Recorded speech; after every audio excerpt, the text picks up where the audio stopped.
हमारे पड़ोसी देश श्रीलंका का उत्तरी और पूर्वी हिस्सा नैसर्गिक दृष्टि से बहुत ही खूबसूरत है, लेकिन आज तारीख है 18 मई। आज उस भूभाग के कई सड़कों पर कई विधवाएं, बड़ी संख्या में महिलाएं और बच्चे सर पे मिट्टी के बर्तन में अंगारे लेकर प्रदर्शन कर रहे हैं। हर वर्ष ये हो रहा है 2009 के बाद। उनकी आंखें पथरा गई हैं इंतजार करते करते कि कब उनको जस्टिस मिलेगा। और ये सब दुनिया के अंतर्राष्ट्रीय कानून के पोथी लेके बैठने वाले और अंतर्राष्ट्रीय स्तर पर मानवाधिकार की दुहाई देने वालों को चिढ़ा रहे हैं और पूरे विश्व में उनका मजाक उड़ रहा है कि आखिर ये कर क्या रहे हैं। अत्याचार की शुरुआत बहुत पुरानी थी। 1981 में जाफना पब्लिक लाइब्रेरी का जलना एक बड़ी घटना थी, जहां तमिल लिटरेचर को उसी तरह से जलाया गया जैसे कभी नालंदा में बख्तियार खिलजी ने हमारे देश के बहुत बड़े यूनिवर्सिटी को जलाया, और उसके साथ ही तमिल लिटरेचर की बहुत बड़ी थाती हमारी समाप्त हुई। इसके बाद स्टेट स्पॉन्सर्ड क्राइम, वहां के आर्मी ने मिलकर जो अत्याचार किए उसकी पराकाष्ठा 2009 में थी, जब जनवरी से मई के बीच में लाखों लोग न सिर्फ श्रीलंका छोड़ के गए बल्कि लगभग 70,000 से 1 लाख लोगों की नृशंस हत्या हुई। पराकाष्ठा तो तब हुई जब वहां की सरकार ने कहा कि एक हम पतली सी पट्टी बनाते हैं जो नो फायर जोन होगा। आप जो वहां सुरक्षित रहना चाहते हैं,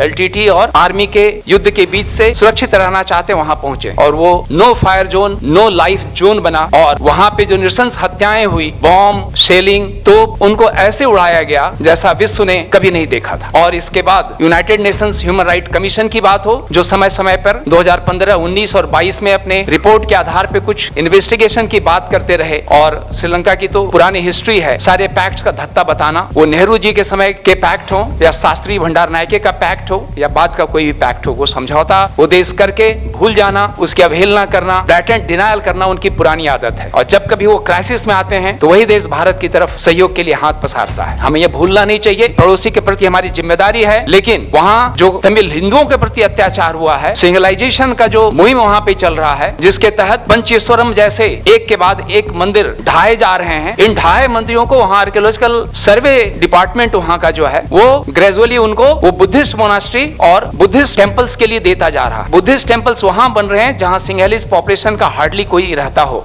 यही नहीं, भारत के प्रति एंटागोनिज्म बहुत पुराना है। 1971 में इंडिया पाकिस्तान का वार हो, जब उन्होंने पाकिस्तान के लिए एक तरफा अपना एयर स्पेस खोला था। इसके बाद फिर चाइना की दोस्ती तो जग जाहिर है कि कैसे वो उनके लोन में दबे और हरमन टोटा नाम का पूरा बंदरगाह उनको दे दिया। और फिर भी कोरोना के बाद जब स्थिति उनकी खराब हुई, फिर उन्होंने हाथ फैलाया। अब बिल्कुल समय आ गया है कि हम इनसे जवाब मांगे, और जो वॉर क्रिमिनल्स हैं उसमें वहां के राज्याध्यक्ष तक शामिल रहे हैं, मिलिट्री के चीफ शामिल रहे हैं, उनके विरुद्ध इंटरनेशनल क्रिमिनल कोर्ट और इंटरनेशनल कोर्ट ऑफ जस्टिस में मुकदमा चले, उनकी व्यक्तिगत सुनवाई हो, उनको अपराधी करार दिया जाए और वो वॉर क्रिमिनल्स घोषित हों। इसके अलावा पूर्वी और उत्तरी भाग जो श्रीलंका का है, उनको पॉलिटिकल ऑटोनॉमी भी मिलना चाहिए। ऑफ कोर्स वो फेडरल स्ट्रक्चर के तहत हो, और उस ऑटोनॉमी के साथ ही शायद वो अपने धर्म, अपने कल्चर, तमिल भाषा और अपनी पहचान को शायद बचा पाए। ये बहुत ही गंभीर समय है कि कलेक्टिवली वर्ल्ड को आवाज उठानी पड़ेगी कि हम एक्शन लें और वॉर क्रिमिनल्स को सजा दिलाएं।